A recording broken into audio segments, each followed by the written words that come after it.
Discover miraculous guidance. Pray to the divine Waymaker for transforming blessings this morning.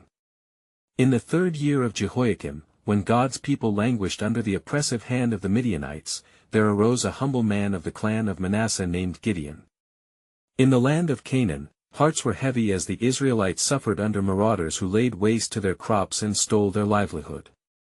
In the depths of a hidden winepress, Gideon threshed wheat, trembling at the thought of Midianite scouts discovering him. His palms were calloused from labor, yet his heart was parched with feelings of inadequacy. As shadows mingled with the twilight, a radiant figure appeared, the angel of the Lord, enveloped in divine light. "The Lord is with you, O mighty man of valor," he proclaimed, a statement that fluttered in Gideon's heart like a sparrow startled from its nest. "Me?" Gideon whispered in disbelief. "If the Lord is with us, why does all this befall us? Where are his wonders?" In that moment, the weight of his family's insignificance bore down on him, and Gideon wrestled with doubt that clashed violently against the dawn of hope. Instinctively responding to the divine call, Gideon was given a monumental task. He was to topple the altar of Baal, the very idol his father had honored. This was a call to forsake the old ways that had ensnared Israel and plunged them into spiritual darkness. Under the cloak of night, with heart pounding, Gideon wielded a courage that belied his timid nature, tearing down the altar and replacing it with a stone of worship to the Lord. The morning light revealed not just the act of defiance, but the stirrings of rebellion within his people, yet the path before him grew more treacherous. Gideon was commanded to muster an army, a brave host to confront the vast Midianite forces. His heart raced at the thought of standing before such a multitude. He gathered men emboldened by patriotism, but God's instruction came forth, diminish the number. With each reduction, doubt gnawed at Gideon's spirit, leaving him anxious and uncertain of their ability to succeed. Finally, only 300 men remained, with the 300 men who lapped. "I will save you," the Lord declared. How could such a small band face insurmountable odds? As darkness fell, the air was thick with tension. Armed with torches concealed within clay jars, Gideon encircled the Midianite camp with his faithful few.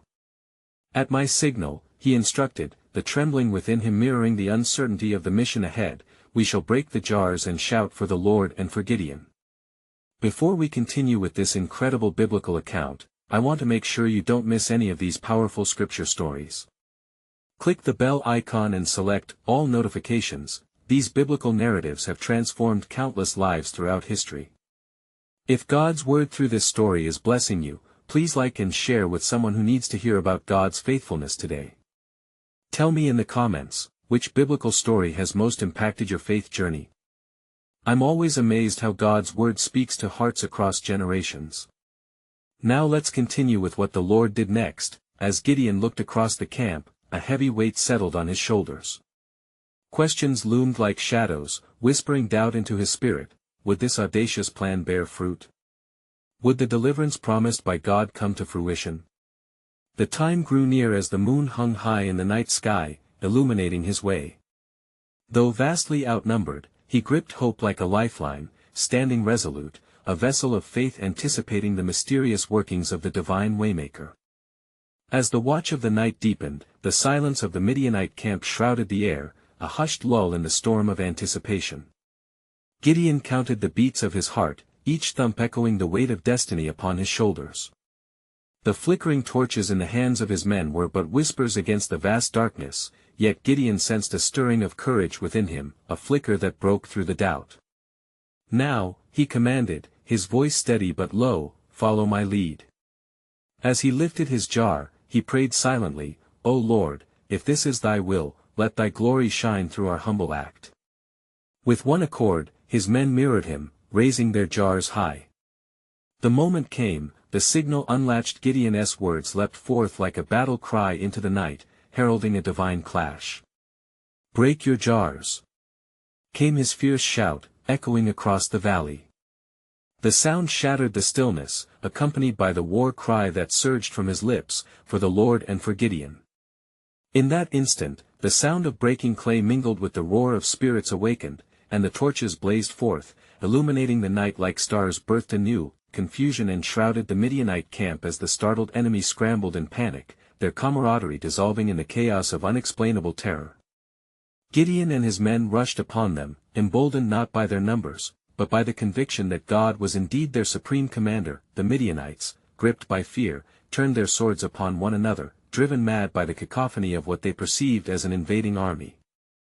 In the chaos, vast numbers fell, their might reduced to whispers, just like the faith of a humble man who dared to believe. As dawn's first light cascaded over the horizon, Gideon lingered on the battle's apex, awestruck at God's intervention.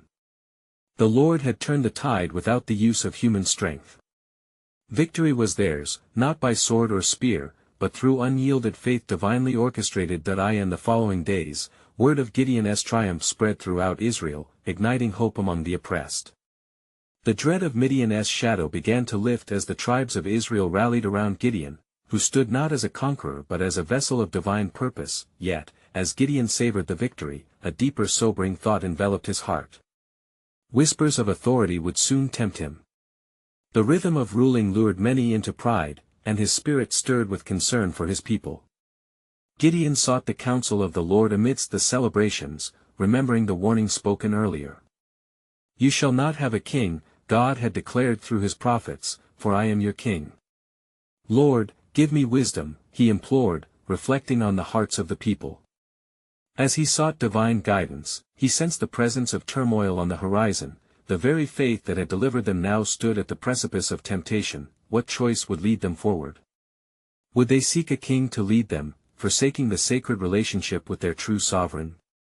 The weight of his decisions loomed heavy, yet Gideon's resolve burned bright. Little did he know a greater test awaited, a divine purpose etched into the future that only God could unveil. And so, as shadows gave way to dawn, God's sovereign plan loomed ahead, one that promised to redefine kingship among his people. Would they acknowledge the true Lord of hosts, or would their hearts drift toward another? Gideon awaited the unfolding of the promise, knowing only the divine Waymaker could navigate them through the trials yet to come. In the days that followed Gideon's stunning victory over the Midianites, the hearts of Israel began to sway with a fervor not seen since the days of their ancestors. They gathered in the fields and by the rivers, speaking with joy of their deliverance, praising their God who had saved them through a simple act of faith. Yet, the shadows of uncertainty loomed over Gideon. As the people rejoiced, their whispers grew into calls for leadership. "Make us a king. Lead us into eternal victories." They cried, forgetting the very essence of their past. Gideon felt the weight of their desires pressing upon him, a heavy mantle that threatened to obscure the truth he held dear, that the Lord was their king. He wrestled with this temptation, pondering the consequences of yielding to human sentiment. Gideon retreated into the solitude of the grove, seeking the face of the Lord. He felt the gentle rustle of leaves as though heaven itself was listening. "O Lord," he prayed, "must I heed the voice of the people? They know not what they ask. You alone have been our refuge, our shield." As he sank to his knees, the whisper of God enveloped him, stirring something deep within his spirit. The Lord spoke, reminding him of his covenant. "I am the God who leads my people, and I will establish your household, but not through the ways of man. Among you, I will raise up one who will glorify my name." The word settled upon Gideon like oil upon water, calming his troubled heart yet igniting a deeper concern. "Who shall arise, O Lord?"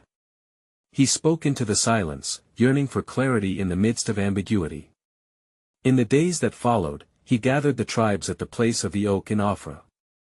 The people, thick with hope, clamored for allegiance. Gideon raised his voice, drawing upon the authority given to him by the Almighty. "Listen, all of Israel. The Lord has delivered us and will continue to do so, if we turn our hearts back to him. Let us not seek a king, for our trust must be in the Lord our God." But the murmurs persisted, swelling into a mighty tide. Voices cried out, "Let us have a king. We desire a leader like the nations around us." Gideon felt the pulse of fear clawing at their faith, a gravitas that threatened their covenant identity. Yet amidst this growing unrest, the Spirit whispered once more, revealing a truth Gideon had yet to grasp. The pursuit of human kingship would unveil a story of both rejection and redemption. a plan etched in the divine tapestry of history. For among their temptation lay the very foundation of God's redemptive story. Amidst the noise and pride, Gideon lifted his hands, proclaiming, "If you desire a king, I shall bring your request before the Lord, but know this, he shall give you what you ask, and with it, the consequences thereof." Days turned into weeks, and the tent of meeting was established where the people could come to seek the face of the Lord. The tension in Gideon's heart only deepened, but as he faced the congregation, he found strength in recounting the mighty deeds of God. Stories of deliverance from Egypt, the crossing of the Jordan, and the faithful whispers of the prophets echoed through the air, stirring his brethren to remember their true heritage. But what the people did not know, he thought, watching their faces illuminated with fervor, was that the Lord's sovereign plan for Israel was far greater than simply providing a king in the sight of the nations. He was preparing them for a leader, but one who would not rule in power or might. And so, the people waited impatient yet hopeful while Gideon, ever seeking the Lord's counsel, stood at the threshold of a new chapter, unaware that their cries would soon lead them into unforeseen trials and triumphs. What awaited them was a story far beyond the realm of earthly kings. It was a story that would ultimately fulfill the promises made to their forefathers, a wondrous revelation of a king who would reign not in shadows of military might, but in the light of divine love and sacrifice. The heart of God stirred, laying the groundwork for the deliverer yet to come, a plan that would transcend time. And it came to pass, in the gathering dusk, that the cry of the people rumbled through the valley like thunderclouds teeming with rain, dwelling heavy upon the hearts of Israel.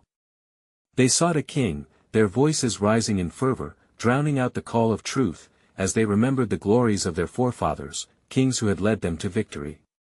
Gideon, burdened by their demands, turned his face toward heaven, his soul vexed by the growing tide of desire that sought to draw the nation away from the covenant established between them and the Almighty.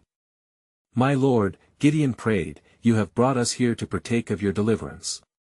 Yet, how can I guide these people who desire flesh and blood where you alone ought to reign?"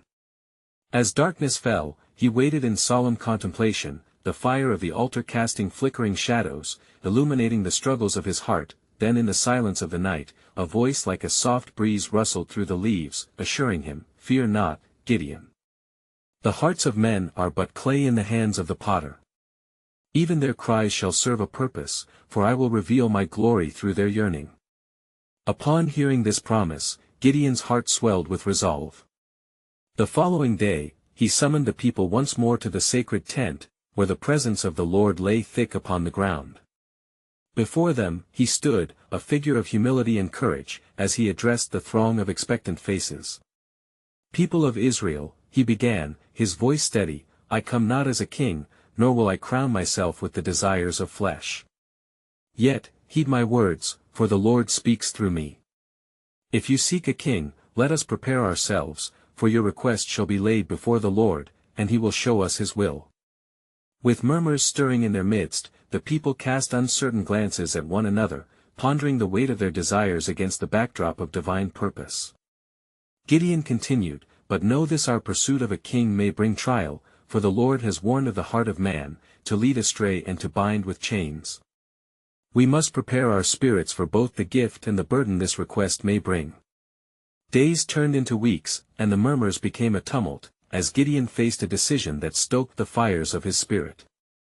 As he sought the Lord fervently day and night, a vision gripped his heart, a vision of the forthcoming era, where the signet of grace would be imprinted upon the hearts of the people. In prayer, he beseeched God for an answer, and the weight of a holy purpose coursed through him. A clarity surged like a river of fresh water within his soul. "Lord, reveal the one whom you will anoint for leadership. May this leader not keep the laws of man, but the law of you alone, a shepherd for your flock." The days of waiting grew longer, but in his intimacy with God, Gideon found solace. The godly counsel often led him to remember the words of Moses, who spoke of a prophet raised up for them, Deuteronomy 18 verse 15. A leader was coming, one shaped not by the desires of men, but by the very breath of God. Then, on the dawn of the appointed day, the Spirit surged through him, a tidal wave of divine power, declaring the Lord's intention to the people. Prepare your hearts, for he who is to come will break the chains of the oppressor and lead you not in the ways of conquest but in the fullness of service unto the Lord. Your hearts shall be prepared for the King who comes not in the way you expect, but in the manner of perfect love and sacrifice. As the people listened in hushed awe, the realization began to dawn upon them, their cries for a king had stirred the heart of heaven. The weight of uncertainty gave way to a tempered anticipation, for they unknowingly stood on the precipice of something far greater than mere kingship. In this divine exchange, the sovereign plan would unfold, revealing the true king who would come from their midst, destined to weave together the fabric of a redemption that echoed through the ages, and thus, as Gideon gazed upon the hopeful faces of Israel, a stirring in his spirit beckoned him to ponder, could it be, O Lord, that the desires of this people are but the echo of a far greater longing for the one who shall reign on the throne of hearts forever? The dawn was breaking, and with it, the promise of God's sovereign plan began to take shape, ready to unfurl in wondrous display. And it came to pass, on that sacred day of expectation, that the people gathered at the tent of meeting, their hearts beating as one in fervent anticipation. The air was thick with a holy expectation, for the word of the Lord had been proclaimed through Gideon, a leader would arise, one anointed from among them, destined to shepherd the people of Israel. They had come with their desires, their uncertainties swirling like a tempest, yet they yearned for the hope that lay in God's promise. As Gideon stood before the amassed multitude, a calm descended upon him, as if the very clouds of heaven had parted to reveal an expanse of clarity. "Hear me, O Israel!" he cried, his voice a clarion call amidst the hum of expectation. "We shall seek the face of our God, for his heart is aligned with ours, and his will shall be made manifest in our midst." In that moment, he sensed the palpable presence of the Almighty, and he raised his hands in supplication. "O Lord of hosts," he prayed, "you who know the depths of our hearts, illuminate the path ahead. Gift us not only with a leader to guide us, but with a heart that longs for you alone, that we may glorify your name." And as he prayed, a shudder traversed the crowd, a divine stirring that coursed through their spirits, a response to the earnest plea that echoed in that hallowed place. Suddenly, the pillar of cloud that had guided their forefathers enveloped the tent, and a hush fell over the assembly. It was as if the very air had grown heavy with expectancy, for the Lord was about to reveal his choice. With awe and reverence, Gideon perceived a movement within the cloud. As the light broke forth, he beheld a figure emerging, a youth with a humble countenance, who seemed unaware of the destiny that awaited him. The people gasped in wonder, for they beheld the semblance of a shepherd, not a king clad in royal attire, yet his presence exuded an authority that transcended the world's understanding. "Behold," Gideon proclaimed, "the Lord has chosen. This is the one who will lead you according to his heart." The youth stepped forward, his eyes wide with astonishment, reflecting the wonder of divine orchestration. "Who am I, that I should lead this great people?" he uttered softly, yet his voice resonated with the strength of the Almighty. In that sacred moment, the Spirit of the Lord flowed through the assembly, and the people cried out in unison, "We accept him, for he is chosen. Let us follow where the Lord leads." Their hearts beat as one, infused with fervor and unity, for they believed they glimpsed the fulfillment of sacred prophecy in their time. Gideon, filled with holy fire, stepped forward and laid his hands upon the youth, uttering a blessing that resonated like thunder among the people. "May the Spirit of the Lord be upon you, young leader. Govern with wisdom and love, and may your heart remain steadfast in the love of God, for he will guide you in all your ways." Yet even as the people rejoiced and the anointing flowed, a shadow flickered at the edge of their joy, a whisper of doubt that echoed the discontent of the past. Would this new leader truly uplift the covenant of God? Would he steer the people back toward their true source of hope, or lead them further astray? And thus, as the sun set upon that day of divine revelation, the people reflected upon their choice, filled with hope yet aware of the weight of their decision. Their hearts anticipatively soared yet trembled, for in this moment of divine appointment, they were poised between promise and peril, bound by the sovereign purpose of God as his unfolding plan began to reveal a deeper mystery still hidden from human understanding. "Could it be, O Lord," Gideon whispered in prayer, "that this is only the beginning, a divine thread within a tapestry yet to be woven?"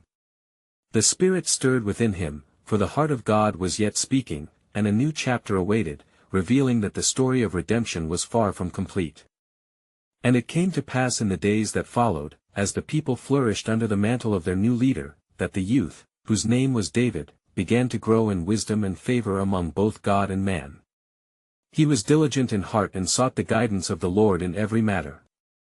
In the quiet hours, he would retreat to the mountains and fields, calling upon the name of the Almighty, remembering the stories of his ancestors the faithful like Abraham, Isaac, and Jacob. Lord of hosts, he would say, let your word be my guide, let your wisdom dwell richly within me. His spirit was aflame with fervor, for he understood the weight of his calling, and he walked humbly among the people, listening to their concerns, and praying, too, for deliverance from the fierce oppression of surrounding nations. The echoes of the past, however, loomed large. For the Midianites, once vanquished by Gideon's hand, stirred again, emboldened by whispers of rebellion. They gathered their armies, plotting to seize the land of Israel once more. The hearts of the people quaked in fear, remembering their suffering beneath the harsh rule of those who knew not the ways of the Lord. One day, as the sun descended in hues of crimson and gold, David called the elders to the tent of meeting. The atmosphere thickened with tension, for they all sensed the darkness looming beyond their borders. Bring me the ephod, David commanded with solemn conviction, that I may seek the face of our God. The elders assembled around him, and silence fell upon the crowd. With the ephod upon him, David inquired of the Lord, shall we go against our enemies? Will you deliver them into our hands? A hush enveloped him, yet in that weight of silence, the Spirit of God surged within him like a rushing torrent. Suddenly the air filled with a warm glow, and the voice of the Lord broke forth, Go, for I will deliver them into your hands. Do not fear, for I am with you. Encouraged by these words, David gathered a company of valiant men, warriors renowned for their bravery. They prepared themselves, knowing the battle ahead would not be just against flesh and blood, but against the principalities that held Israel in chains. With hearts united and voices raised in prayer, they proclaimed a war cry unto heaven, saying, The Lord is our banner, and by his might, we shall overcome. Yet, as they set forth, David could not shake the sense that this battle was more than what met the eye. Days passed as they mapped their strategies, yet troubling questions lingered in the corners of his mind. Would their victory lead them closer to intimacy with God, or would it stir the hearts of the people back to the idolatries of the past? In the night watches, David often meditated on the words of the prophets, remembering Hosea's call to return to the Lord with all their hearts. For what use is our victory if our hearts stray from the covenant? He pondered, asking the Lord to reveal the path of righteousness even amidst the impending conflict, and so, as dawn approached the day of battle, David knelt in the early light, imploring God once more, O Lord, grant us not just victory in battle, but victory over our own wayward hearts. In that moment of fervent prayer, a whisper of divine assurance filled his soul. He felt the presence of the Lord encircle him as a warm embrace. Behold, spoke the voice softly, yet powerfully, this battle is but a shadow of the true struggle. Keep your eyes fixed on me, for I have a plan far greater than you know. The nations shall know that I am the Lord, and through you, I will weave a tapestry of redemption. And thus, David rose from prayer with resolve, recognizing that in God's sovereign hands lay the true nature of hope. A greater journey beckoned, one that would touch not only Israel but all the nations. The victory was but a precursor to a grander revelation that was yet to unfold, and he steeled himself to embrace what lay ahead, trusting that the divine script of God would reveal its purpose in due season. And it came to pass that as the sun broke upon the horizon, casting light across the valley, David and his men prepared for the day that had been divinely ordained. Firm in their hearts, they donned their armor and sharpened their swords, yet there lingered an air of solemnity, for they understood the weight of the engagement ahead. David stood at the forefront, his gaze scanning the faces of his comrades, warriors of Israel, loyal and brave, but each wrestling with the same burdens of fear and hope. Brothers! He called, his voice rising above the murmurs. As we march into battle, let us remember the promises of our God. He is our fortress and our strength, our ever-present help in times of trouble. With those words, the warriors raised their voices in unified prayer, beseeching the Lord of hosts for strength and wisdom. O Lord, go before us. Lead us to victory and guide our hands in righteousness. They cried, their voices mingling with the morning air, as fierce as the gathering storm. Thus, David led his men towards the encampment of the Midianites, whose numbers seemed insurmountable. They stood arrayed like a darkened sea, threatening to engulf the light of God's chosen people. Yet David, fortified by faith, looked beyond the ranks of the enemy and beheld the promise of the Lord. As they drew near, David raised his sword toward heaven, saying, "The battle belongs to the Lord. He will fight for us this day. Remember how the Lord delivered us from the hand of Pharaoh and how he parted the Red Sea for our ancestors. Today, we stand as bearers of his covenant."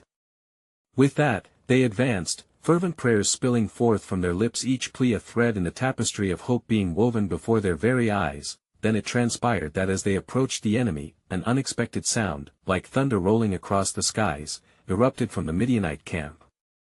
Confusion broke out among them, and the ground trembled beneath their feet.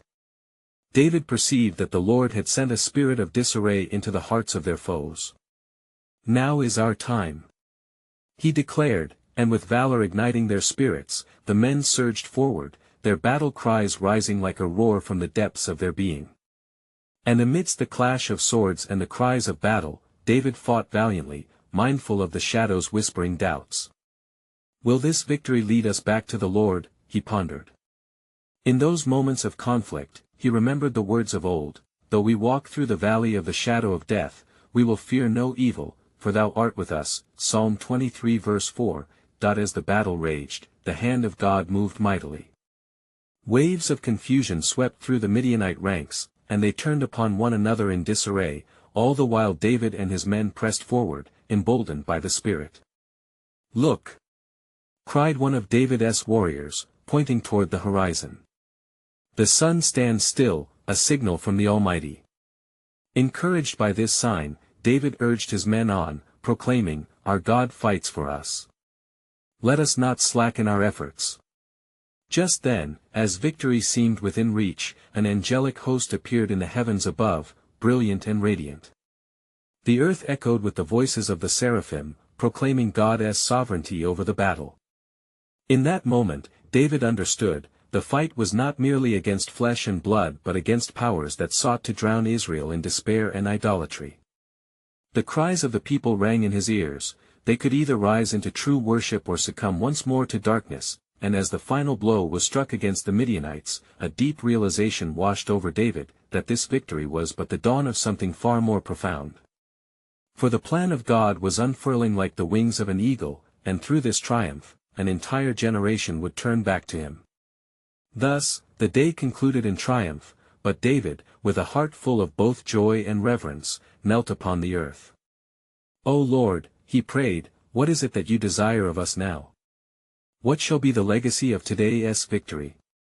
And as the sun set in a glorious display of vibrant colors, a gentle whisper brushed against his spirit, "This is but the beginning, for I will reveal my covenant in the might of the generations to come, and through you, I will establish my everlasting promise."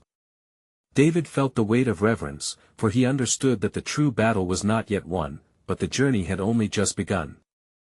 And it came to pass, as the dawn faded into the mellowness of twilight, panic and chaos lingered in the wake of the Midianite defeat. David's heart was stirred, knowing they had witnessed the hand of God move mightily in their midst. The cries of their enemies still echoed in the valley where the blood of the fallen mingled with the earth, a stark reminder of the battle fought for the sake of Israel. He gathered his men, bloodied yet victorious, hearts pounding with adrenaline and awe. "Listen, my brothers," David spoke, his voice steady amidst their labored breaths, "we have defeated the Midianites today, not by our strength, but through the unyielding power of our God. Let us lift our praises to the Most High, for he has wrought great wonders among us."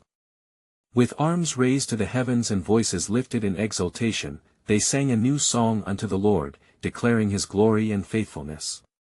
His steadfast love endures forever. They proclaimed, as the last remnants of fear fled from their hearts, replaced by a hope that surged like a river, yet David's spirit remained restless. He withdrew to a secluded place, seeking communion with the Lord under the quiet glow of the evening stars. "O Lord," he lamented, "you have shown us victory this day, but my heart is heavy. What must we learn from this battle? Let us in your ways, that we might walk ever closer to you. As he knelt in prayer, a stirring enveloped him, and the presence of the Lord descended like a gentle breeze. The Almighty spoke, David, I have chosen you, not for your stature or might, but for your heart that seeks after me. This victory is but a prelude to the greater works I will reveal through you. You shall be a shepherd not only of the people of Israel but also of nations. Encouraged, David pondered these words, recognizing the weight of God's calling. Each victory lay a step in the unfolding of a divine tapestry, woven with threads of obedience and faith over generations yet to come. Then, 3 days hence, a messenger arrived from the outskirts, breathless and alert. King David, he exclaimed, news has reached us that the neighboring clans of the Ammonites and Moabites stir with envy over our recent triumph. They conspire against us, and their hearts seek to rise against our land. Faced with this dire report, David's mind raced. Even as he had embraced the early shimmer of victory, shadows lurked on the horizon. The battle against Midian had not quelled the strife that pressed upon the people of God.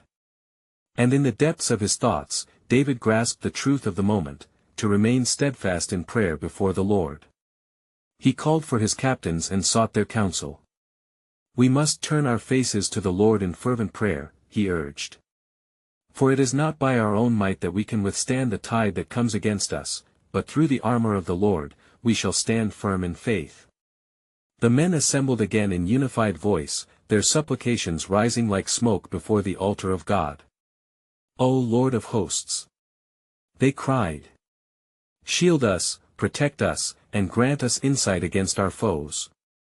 As they prayed, a vision unfurled before David's spirit. He saw the lineage of Israel, stretching through the annals of their history, held together by covenant and promise. With each generation, God had preserved his people. The cries of the faithful would be heard, and he would send forth deliverance once again, and in that moment, the atmosphere thickened with the presence of God, a holy assurance that no matter the darkness that loomed, his light would pierce through the veil of doubt. I will prepare, David pledged with newfound fervor, for the battle belongs to the Lord. And now, I shall seek out those who would defy him and lead our land in righteousness. Thus, as David began to gather his resources, a great anticipation mounted in his heart. He acknowledged that their enemies meant to strike swiftly, yet within the chaos lay an opportunity for God's glorious plan to shine forth even brighter, for this chapter was merely another unfolding page in the grand narrative, and soon, new revelation would rise, initiating a season of deeper understanding. What further marvels await us as we draw nearer to him? David mused, knowing that God's ways were higher and more profound than he could comprehend, leading him ever toward the covenant fulfilled. And it came to pass, as the dawn arose with the hues of orange and gold, that David gathered his men once more. The weight of the impending conflict pressed heavily upon their shoulders, yet within the core of their being was a flicker of hope, glowing like the morning sun. Brothers, David began, his tone resolute as the new day brightened their surroundings, the Lord has granted us victory before, and he will do so again.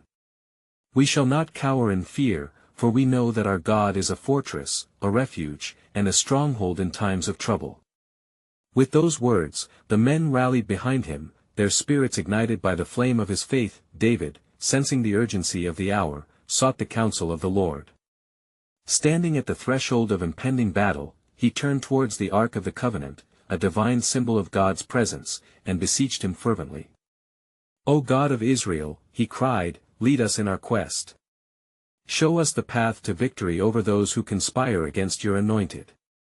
And lo, it came to pass that the Lord responded, speaking to David through the ebon silence of that sacred moment. Go forth, David, for I will deliver your enemies into your hands. Assemble your forces and incense your hearts with worship, for a heart full of praise is a heart that cannot falter.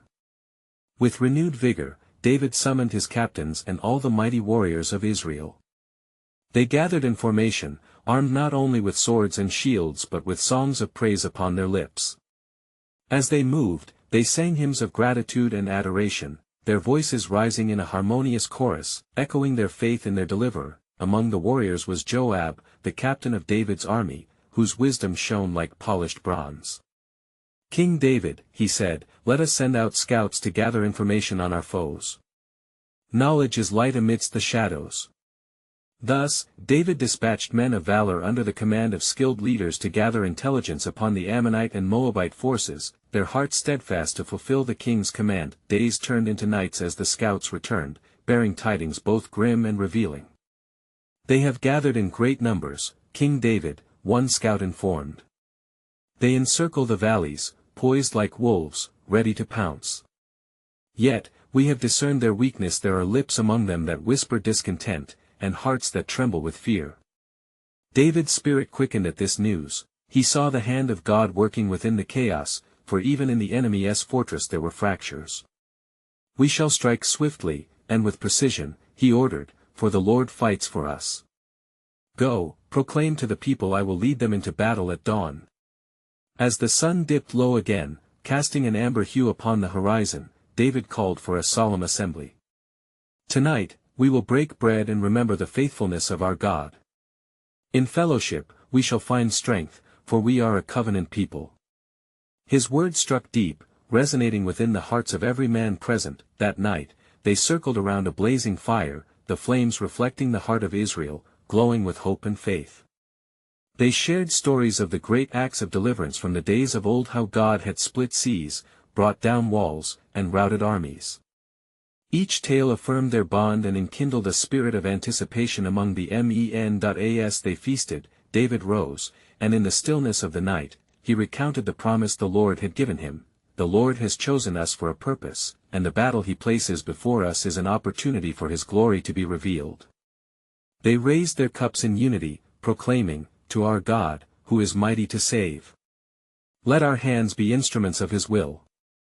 Little did they know that dawn would herald not merely a battle, but a turning point in the course of Israel's destiny, for within the unfolding struggle lay a profound intrigue of God's sovereign plan, one that would weave together threads of triumph and travail, revealing the breadth of his purpose through the ages. What plans would emerge from the strife that awaited? David's heart trembled. With expectation, the next chapter was yet unwritten, poised for divine revelation. And it came to pass, as the sun rose over the horizon, washing the land with golden light, David stood before his assembled warriors. Their hearts beat with anticipation, united not only in purpose but in the spirit of praise that filled the air. With each warrior clad in armor, armed for the battle that lay ahead, David called out to the sons of Israel, "Today, we march not merely to confront flesh and blood, but to proclaim the sovereign rule of the Lord. Our trust is in him." With fervent prayers upon their lips, they traversed the terrain towards the encampment of the Ammonites and Moabites. As they approached, the sight of the enemy's multitude loomed like a dark horizon, yet David's heart remained anchored in faith. He stepped forward, raising his sword high as a banner of faith, and spoke, "The battle belongs to the Lord. He will deliver us today." The earth trembled beneath the roar of their battle cry, as the Israelites surged forward with unyielded courage. The sound reverberated through the valley, awakening not only their determination but the very essence of faith that had woven the history of their ancestry.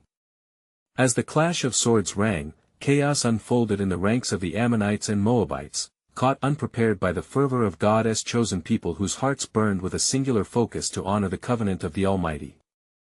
The Lord had already placed an ambush within their camp, stirring confusion among the enemy, causing them to turn their swords upon one another in their panic. David observed from the midst of battle, an understanding dawning within him. This struggle was not merely for victory over enemies but a testament to God's enduring faithfulness, revealing the sovereign tapestry of his plan. "Yes, O Lord," he proclaimed inwardly, "you fight for us, ensuring that our hearts remain steadfast, anchored in you alone." As the battle raged on, the Spirit of the Lord surged with power among David's warriors. Hearts united as they pressed forward, emboldened by the reminder that their true adversary lay not against the flesh but within the temptations and fears that could turn them away from their God. "Let us worship as we fight," David shouted, leading them in the songs birthed from their ancestors, songs that echoed through the annals of time, reminding them of their deliverance from Egypt, and the mighty works of the Lord. And so the sound of their praises intertwined with the clangor of battle, creating a symphony of faith that soared towards heaven. In this warfare, their spirits were fortified, and the realization settled upon them that trust in the Lord was their greatest weapon. As evening fell, the dust of the battlefield settled, revealing the hand of God at work.